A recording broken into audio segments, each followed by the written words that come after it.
नमस्कार दोस्तों, स्वागत है आप सभी का अपने YouTube चैनल कमाल यार में। और इस वक्त यहाँ पे बहुत ही बड़ी न्यूज निकलकर सामने आ रही है। तो जैसे कि हमें पता है कि जो नेपाल है वो एक विकासशील देश है और नेपाल अपने देश का विकास करने के लिए हर संभव कोशिश कर रहा है। हर क्षेत्र में नेपाल अपना हाथ आजमा रहा है। इसके अलावा पीछे कुछ दिनों पहले मैंने आपको बताया था कि नेपाल में अब औद्योगिक नगरी का निर्माण किया जाएगा, जहाँ पर बहुत से उद्योगों की स्थापना की जाएगी और वहाँ पर लोगों को काम भी दिया जाएगा, जिससे नेपाल की आर्थिक स्थिति में काफी सुधार आएगा। इसके अलावा नेपाल अब एक और नए उद्योग की स्थापना करने जा रहा है नेपाल में, जिससे नेपाल की कृषि में भी सुधार आएगा और नेपाल की आर्थिक स्थिति में भी बहुत सुधार आने वाला है। तो चलिए देखते हैं इस बार नेपाल ने कौन सा नया हाथ आजमाया है और इससे नेपाल को कितना फायदा होगा। इसके अलावा इस उद्योग की स्थापना कब की जाएगी व इस पर कितना खर्चा आएगा, पूरी खबर मैं आपको बताने वाला हूँ। तो वीडियो के अंत तक बने रहें। साथ ही अगर आप इस चैनल पर नए हैं तो चैनल को सब्सक्राइब करके बेल नोटिफिकेशन ऑन कर लें,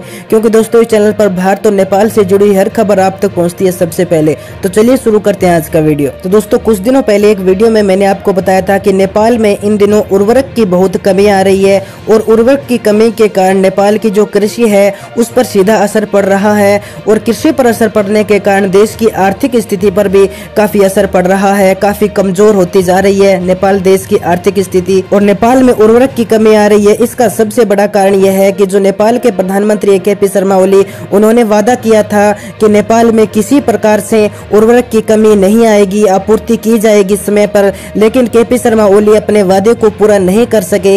इसके चलते नेपाल में उर्वरक की काफी कमी देखी गई और इसी कमी के चलते नेपाल ने बांग्लादेश के साथ एक समझौता किया था, जिसके तहत बांग्लादेश से नेपाल के लिए उर्वरक आना था और इसके लिए भारत ने भी नेपाल की काफी सहायता की थी इस प्रोजेक्ट में, क्योंकि जो बांग्लादेश से उर्वरक आना था वो भारत की जमीन से होकर आना था और इस मामले में भारत ने भी नेपाल की काफी मदद की थी। लेकिन इस बार नेपाल कुछ हटकर करने वाला है। जी हाँ दोस्तों, इस बार नेपाल अपने देश नेपाल के अंदर ही उर्वरक उद्योग का निर्माण करेगा।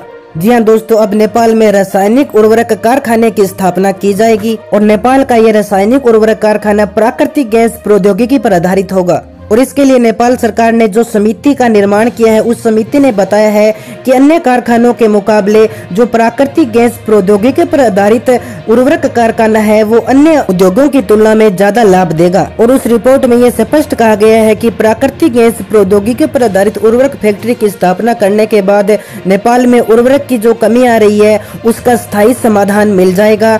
और इसके बाद जब इसकी स्थापना कर दी जाएगी तो नेपाल की कृषि का जो उत्पादन है वो बढ़ जाएगा, जिससे देश की आर्थिक विकास में भी योगदान मिलेगा। क्योंकि जाहिर सी बात है, जब नेपाल की फसलों को अच्छी उर्वरक मिलेगी वो भी टाइम पर, तो उत्पादन क्षमता बढ़ेगी। उत्पादन क्षमता बढ़ने से नेपाल की आर्थिक स्थिति में भी बहुत सुधार आएगा। इसके अलावा जब नेपाल में इस फैक्ट्री की स्थापना की जाएगी तो नेपाल के अपने लोगों को वहां पर काम मिलेगा और न ही उर्वरक के लिए किसी दूसरे देश के सामने नेपाल को हाथ फैलाना पड़ेगा, जिससे नेपाल को बचत भी होने वाली है। इसके अलावा उस समिति ने बताया है कि जल्द ही नेपाल में उस उर्वरक फैक्ट्री की स्थापना की जाएगी। इसके अलावा अगर हम बात करें कि इस पूरे काम में नेपाल को कितना खर्चा आने वाला है, तो समिति के अनुसार ही रासायनिक उर्वरक कारखाने की स्थापना के लिए 103 बिलियन रुपए की नेपाल को जरूरत पड़ने वाली है। तो दोस्तों ये अच्छी खबर है कि नेपाल अब अपने देश की खुद की उर्वरक फैक्ट्री लगाने वाला है और अपने लोगों को काम देने वाला है। तो दोस्तों यही थी आज की बड़ी अपडेट।